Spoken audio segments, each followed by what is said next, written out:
Good evening, my friends. This is Paul, and tonight I'll be reviewing for you Nintendo Switch 2 Welcome Tour for the Nintendo Switch 2. Look, Paul, I know I'm short, but this is ridiculous! Nintendo Switch 2 Welcome Tour as a concept is one of the most ingenious ideas I have ever heard. Take the Switch 2 itself, as well as some of its accessories, and use that to make the game itself. This is all about not only knowing what the Switch 2 can do, but learning how it does what it does. And it does this in a variety of ways. But let's start at the beginning, where you can already see a problem arise when this game is already steeped in controversy, and that's the character selection screen. This has to be one of the worst avatar selections I have ever seen. You just go in a never-ending loop of little people with no faces and very minimalistic body changes, and they don't have an option for a guy with long hair, which seems to be my problem whenever there are avatar creators. So I just picked the girl that I thought looked the most like me. She wore blue, so that's always nice. It's my favorite color. And as you explore each of the areas, which are separated by different parts of the Switch 2, like the left Joy-Con is one area, the Switch 2 itself is another, the camera is another, so on and so on. And thankfully, you can still explore these areas even if you don't have the required accessories, but we'll get to that in a minute. There are quite a variety of things that you can do in each area, and when you open up your map, you'll have various checklists of what you have left divided into categories. There's a lost and found, where you can find people's lost items lying around. The reward is kind of anticlimactic when you get all of them, I should know, but it was still a nice incentive to actually feel like I'm exploring as someone who loves Breath of the Wild and Tears of the Kingdom as his two favorite video games at present. There are stamps that you can find that are at each of the major landmarks on the Switch 2, so if we're going to use the left Joy-Con, the very first area, there's one for the minus button, the capture button, the directional arrows, the control stick, even stuff that you wouldn't think is obvious, like the part that connects to the Switch 2 to keep it in place when you're in handheld mode. The tiniest little things give you a stamp, and these stamps are what you use to actually progress to the next area, as you have to collect all of them in an area to go to the next one. So if you're on the left Joy-Con, you won't be able to go to Area 2, which is the Switch 2 screen itself, until you collect all the stamps. So they're encouraging you to really explore the system, which is great. As someone who loves exploration, this is amazing for me. There are quizzes that you can find, and these quizzes, well, they start out as trivia, where it'll be based on a specific topic, like how does the Switch 2's memory work? How does the control stick work? A lot of very, very technical terms. You kind of have to be an expert at how computers work in order to really appreciate these, but thankfully this is a game that was made and published by Nintendo, so they have a very quirky way of presenting everything. The dialogue is often very lighthearted. Sometimes it has references to other Nintendo games. Like, I was honestly kind of shocked by how many times they referenced the Wii U, when you know how much Nintendo hated how that system performed. No references to the Virtual Boy as far as I could tell, so very curated references, but they did have some nice deep cuts in there. And they showed various illustrations and animations to make it easier to visualize what they were talking about. And it made me appreciate how much love and effort went into creating the Switch 2 itself.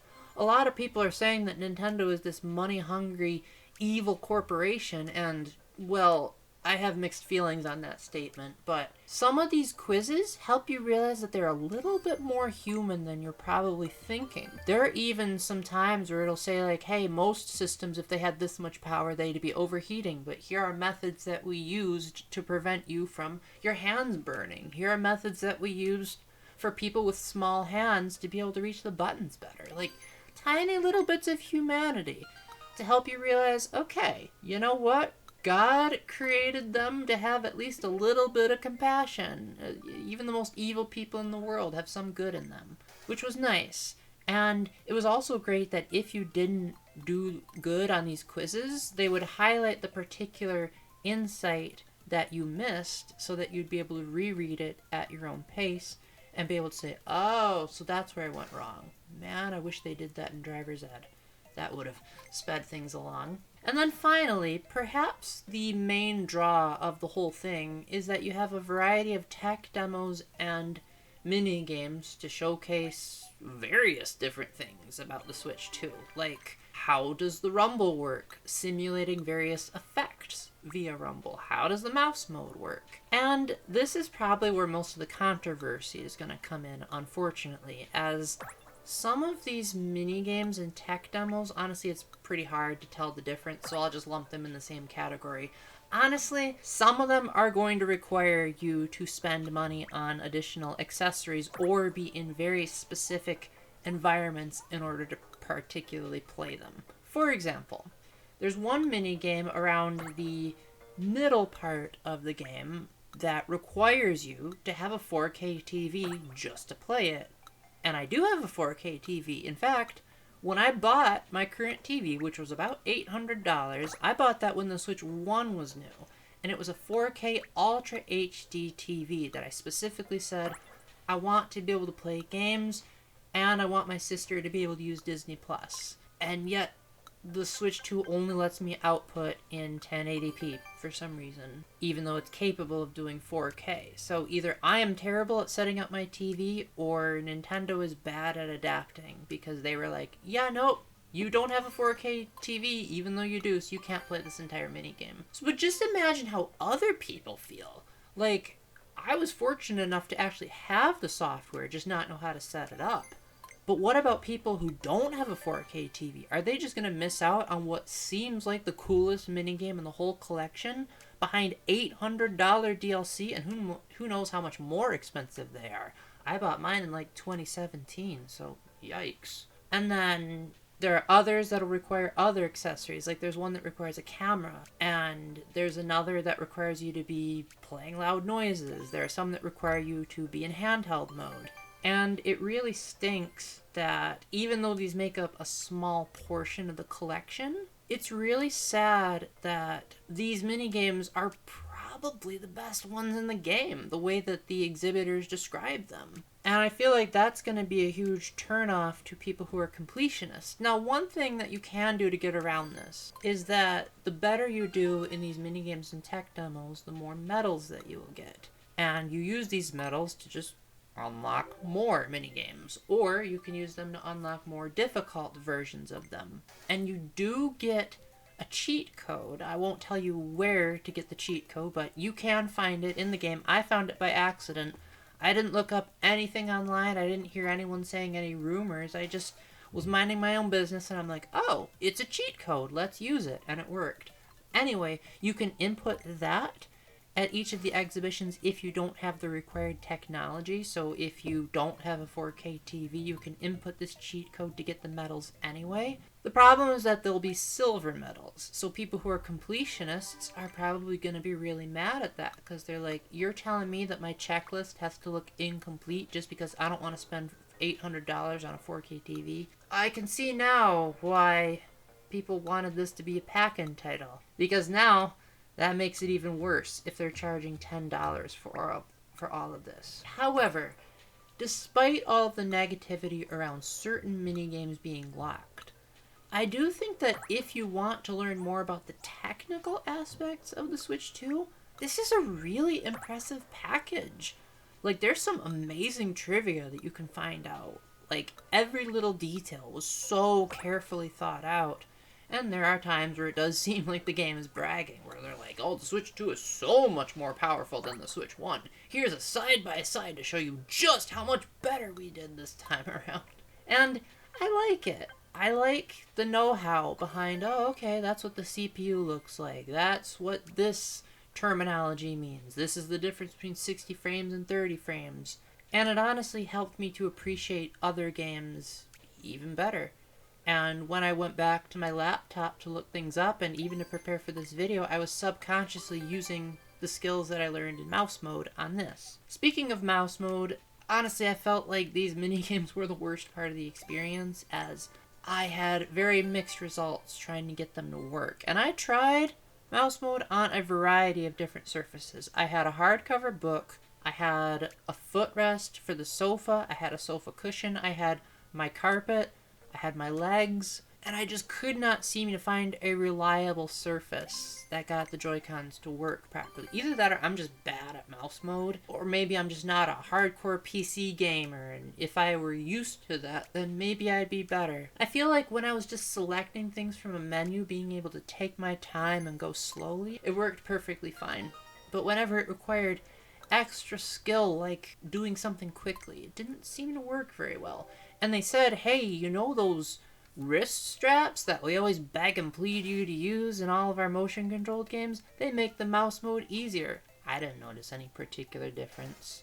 But for people that like mouse mode, I think you will probably really enjoy these, especially as they make up probably about like more than half of the minigame selection is just showcasing the mouse mode, because what other crazy gimmick does Nintendo really have with the system? However, I am grateful that even if the game does charge you quite a lot of money for other accessories, you're not locked out of major areas dedicated to them. For example, even if you don't have the Switch 2 camera, you can still explore the camera area.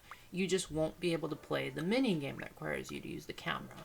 You'll still be able to explore the Joy-Con wheel area, which thankfully there's a minigame in there that you can play without the wheel. Why couldn't they have made exceptions for those other minigames? Maybe like had a mode where it said it won't be as good, but you can still play it. I don't know. Feels like a missed opportunity to me. So now let's answer the question on everyone's minds. Should it have been a pack-in title? And should it have cost $10 as a digital exclusive so you can't rent it? I feel like it's a complicated answer that I will try to give as briefly as possible, and if you don't like my answer, we can start a conversation in the comments. I think that in order to make a lot of these tech demos and minigames work, they had to use some very impressive technology that I don't think you could say they just scraped by in an afternoon. They had to design all of these areas around actual pieces of hardware and then program the game to allow you to actually explore those bits of hardware. Plus, they had to have all these quirky descriptions during the quizzes and a cheeky reference to Mario Party 1 if you know where to look, as well as to be able to program all these to work. Admittedly, the production values of the mini-games are hit or miss, as the technology shown off is often impressive, but like the surrounding graphics might not even be in color. And the actual graphic style itself is very minimalistic. Whenever you're looking at something that's based on the Switch 2 itself, it looks basically photorealistic. Like, this is what a Joy-Con would look like if you were the size of these humans. But the humans don't have faces, and the area surrounding the Switch 2 is mostly just a white plain with a few really low-resolution trees. And I think they wanted to do that to cut costs. So I can see $10 being generous from that aspect, is you're getting so much technical knowledge and so many little secrets. But should it have been a pack-in title? And my answer to that is it really depends on what you're looking for. Because if you're going to use the Wii Sports comparison, that game was meant to prove a point. That if you handed the Wii Remote to someone who had never played a video game before, especially an old person, that person would instinctively know what to do because they know what they would do in real life. You hand someone a Wii Remote and you say, swing the bat. You would naturally know how to move the Wii Remote because you know how to swing a bat. This game has so much technical stuff. There's a lot of stuff like CPU and HD and, all these terminology. And sure, they might have mini games that say, hey, let's you do something fun with the mouse. But it's really more about exhibiting how the Switch 2 works than why you should have it. And so as a result, I feel like it's going for a very different feel than Wii Sports is.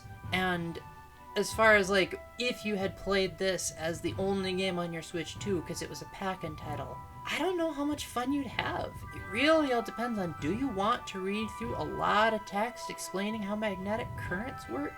Do you really want all of these mini games that only take a couple of seconds to figure out how to do and the production values are mixed? I just don't see it having the same appeal as stuff like Wii Sports and Nintendo Land did in the past. But if we were to assume that the argument about pack-ins is irrelevant, $10 I think is honestly a really good price for what you're getting. Sure, It's unfortunate that some of the content is locked behind potentially $800 paywalls in the case of the 4K TV minigame, but those tend to be the exceptions rather than the norm. Most of the minigames you can play just fine. And I do think that if you're like me, where you like learning all these fascinating little tidbits of history, then you'll have a blast. It encourages exploration. It has really quirky writing. It has some nice references to some of Nintendo's underdog systems, like the Satellaview, some of their toys from the 60s, and even the Wii U is referenced a few times. But it comes at the cost of some middling production values, a very finicky camera that only turns in increments rather than having full analog movement, and some finicky mouse mode minigames, and some that just you cannot play at all. But I do think that you will probably have a good time. You just might find yourself having mixed feelings towards Nintendo as a company, with how much love they put into making the system, but then how much not love they had by forcing you to pay so much for extra stuff. I think you'll have fun, but just temper your expectations. So with that, thank you very much for watching. Please let me know in the comments what you think about the video. Try not to make it too spammy. I want to start an intelligent conversation here. And until the next time, remember to keep the faith, stay epic, and God bless. Bye!